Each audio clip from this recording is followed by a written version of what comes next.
Welcome students, start करते हैं आज की worksheet number 38 science class 9। Topic है बल तथा गति के नियम। ठीक है, तो हमने देखा है कि जब हम कोई खिलौने को बच्चा कोई खींच रहा है, धक्का दे रहा है, तो वो चलने लगता है ना, मूव करता है कि नहीं करता है, गति करने लग जाता है। इसका मतलब क्या कि क्या किसी वस्तु को चलाने के लिए बल लगाना पड़ता है? तो जी हाँ, किसी भी वस्तु को चलाने के लिए या कोई वस्तु चल रही है, जैसे गाड़ी चल रही है, उसको रोकने के लिए, बॉल आपकी तरफ आ रही है उसको रोकने के लिए, या किसी की दिशा बदलनी है, आकार बदलना है, तो उसको बदलने के लिए बल लगाने की आवश्यकता होती है। जैसे किसी रबड़ बैंड को देखिए आप खींचते हैं, बड़ा छोटा होता है, ट्रॉली को धक्का देते हैं, चलती कार पे ब्रेक लगा रहे हैं या उसकी डायरेक्शन चेंज कर रहे हैं, आटा गूंद रहे हैं, तो आटा गूंदने में भी बल लग रहा है। देखिए उसकी शेप चेंज हो रही है, बार बार चेंज होती है। तो ये किसी भी वस्तु को चलाने के लिए, आकार में बदलने के लिए, गति प्रदान करने के लिए, उसे रोकने के लिए बल लगाना जरूरी है। लेकिन कई बार क्या होता है कि हमने देखा कि बल लगाने पर भी कोई वस्तु गति नहीं करती। जैसे आप देखेंगे, चित्र देख लीजिए, इसको जूम करते हैं, तो अगर हम ऊपर का चित्र देखें तो अगर दोनों का बल बराबर है तो ये वस्तु जो है ट्रॉली हिलेगी नहीं, क्योंकि ये बल और ये बल दोनों बल बराबर हो गए, अपोजिट डायरेक्शन में हो गए। ऐसी रस्सा कस्सी जब हम खेलते हैं, रस्सा कस्सी खेली होगी आपने कभी, तो अगर ये बल और ये बल दोनों बराबर है ना, ये अपोजिट डायरेक्शन में इस तरह से है, इस तरफ से ये खींच रहा है और ये बल भी इस तरफ खींच रहा है, अपोजिट डायरेक्शन में है, तो क्या हुआ, एक दूसरे को खींच ही नहीं पाएंगे। लेकिन अगर हम ये देखें कि ये दोनों बल अपोजिट डायरेक्शन में लगा रहे हैं और इसका बल लेफ्ट वाले का राइट वाले से ज्यादा है, तो ट्रॉली खींच जाएगी, धक्का हो जाएगा। ऐसे ही अगर टग ऑफ वॉर यानी कि रस्सा कसी खेलते हैं और अगर राइट वाले का बल ज्यादा है, लेफ्ट वाले का बल ज्यादा है राइट से, तो ये विजेता हो जाता है। यही है ना, है। तो इसका मतलब हमने क्या सीखा कि बल जो है अपोजिट डायरेक्शन में एक दूसरे के काम कर रहे हैं, तो जो ज्यादा बल होगा वो वस्तु को हिला देगा, अगर एक तरफ का ज्यादा बल होगा। तो यही हमने पढ़ा अभी कि जब दो व्यक्ति या टीम विपरीत दिशा में बल लगा रहे हैं, उनके बल बराबर है, तो आपस में खत्म हो जाते हैं, कुल बल शून्य हो जाता है और वस्तु कहते हैं संतुलित रहती है। इस बल को संतुलित बल कहते हैं, यानी वस्तु हिलती नहीं है।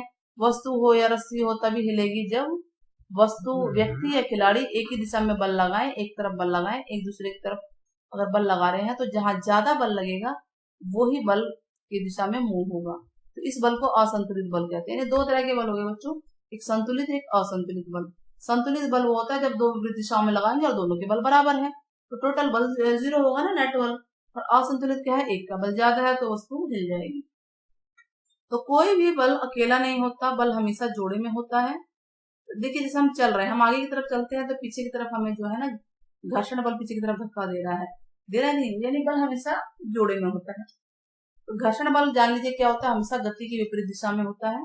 यानी वस्तु अगर कोई आगे की तरफ जा रही है तो घर्षण उसको पीछे की तरफ धक्का देगा, जब भी कोई वस्तु बढ़ सकती है, वरना नहीं बढ़ सकती। आप ये जान लीजिए। जैसे चिकनी अगर आप देखिए केले पे पैर पड़ जाता है तो क्या होता है, बच्चे फिसल जाते हैं ना हम लोग, हैं। तो अगर केले के छिलके पे पैर पड़ता है, हम लोग फिसल जाते हैं, ऐसा क्यों होता है? क्योंकि केले का छिलका जो है जब सतह से मिलता है तो घर्षण बल शून्य के आसपास, मतलब बहुत कम हो जाता है, जिसकी वजह से हम मूव नहीं कर पाते हैं, हम आगे की तरफ नहीं जा रहे हैं, हम फिसल जाते हैं।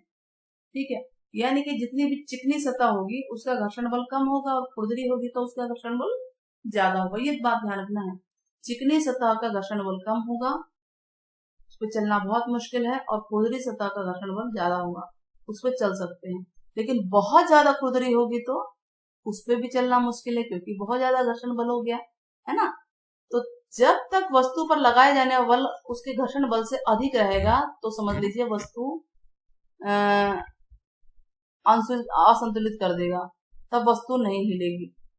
क्या कह रहा है, जब तक वस्तु पर लगाए जाने वाला बल उसके घर्षण बल से अधिक होकर उसे संतुलित नहीं करेगा, वस्तु नहीं हिल सकती। इसका मतलब यह है कि बल घर्षण बल से ज्यादा होना चाहिए, तभी कोई वस्तु हिलेगी। मैंने ये तो बताया ना अभी आपको कि अब कोई व्यक्ति चल रहा है तो उसका बल घर्षण बल यानी जो नीचे विपरीत दिशा में बल लग रहा है उससे ज्यादा है।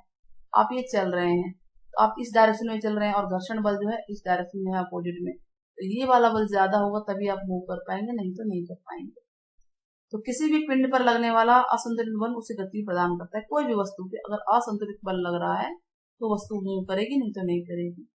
चलिए क्वेश्चन करते हैं, बल के क्या क्या कार्य हैं, बल क्या क्या कर सकता है। तो बल देखिए वस्तु को उसके स्थान से हटा सकता है, जैसे कि कोई वस्तु बॉल रखी हुई है, किक करेंगे और वो अपने स्थान से हट जाएगी।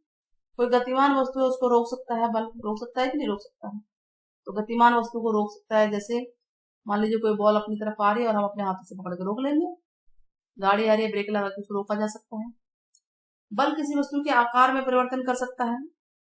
कोई किले की आकृति बना रहे हैं, आकार में बार बार परिवर्तन कर सकते हैं। गूंद रहे, आटा गूंद रहे हैं, आकार में परिवर्तन हो रहा है ना। दिशा में भी परिवर्तन हो सकता है, बल की दिशा में परिवर्तन हो सकता है।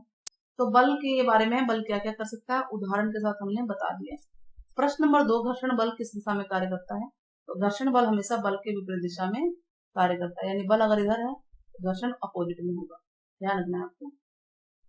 क्या किसी वस्तु को गति प्रदान करने के लिए बल लगाना जरूरी है? यस, विचार दीजिए। तो हम बताएंगे यस, किसी वस्तु को गति प्रदान करने के लिए बल लगाना बहुत जरूरी है। क्यों?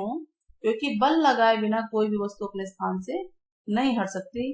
उदाहरण, किसी बॉक्स को अगर उसके स्थान से हटाना है तो हमें बल लगाना ही पड़ेगा।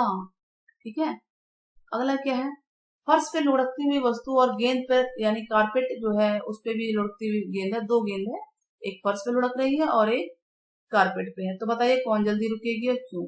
तो पहले तो हम सोच लेंगे किसका घर्षण बल ज्यादा होता है। तो फर्श के घर्षण बल से कारपेट का घर्षण बल ज्यादा होता है। तो कारपेट पर जो लुढ़कती हुई बल है, जो गेंद है, उसका घर्षण बल ज्यादा है, इसीलिए वो जल्दी रुकेगी। समझ में आ गया ना आपको, जिसका घर्षण बल ज्यादा है वो जल्दी रुकेगी वो वाली। नेक्स्ट ये पिक्चर देखिए, आप इस पिक्चर में दो एरो नजर आ रहे हैं, ए और बी, एक इस डायरेक्शन में है और एक इस डायरेक्शन में, दोनों के तीर बराबर है। तीर ए और बी क्या बता रहे हैं, तो हम बताएंगे तीर ए वस्तु पे लगाया गया बल है और तीर बी घर्षण बल है। देख लीजिए विपरीत दिशा में है ना, है कि नहीं, चित्र में आप देखना है। तो तीर ए और बी जो है पर लगे बल का मान समान होगा, बिल्कुल, क्योंकि बराबर है लंबाई, एक दूसरे के विपरीत भी है, तो शुद्ध बल शून्य हो जाएगा, इसलिए बॉक्स नहीं हिलेगा। तो इस तरह से हमारी ये वर्कशीट पूरी होती है। देखिए क्वेश्चन नंबर 1, 2, 3 स्क्रीन पे है, 4, 5 भी आ गए। और कमेंट में बताइएगा कि घर्षण बल क्या होता है, क्या ये बल के विपरीत दिशा में कार्य करता है या नहीं, हाँ या ना में जवाब देना है। जल्दी ही मिलते हैं आपसे नेक्स्ट वर्कशीट में। वीडियो पसंद आए तो चैनल को लाइक कर शेयर करना ना भूलें। तो टेक केयर, बाय बाय बच्चों, फिर मिलते हैं।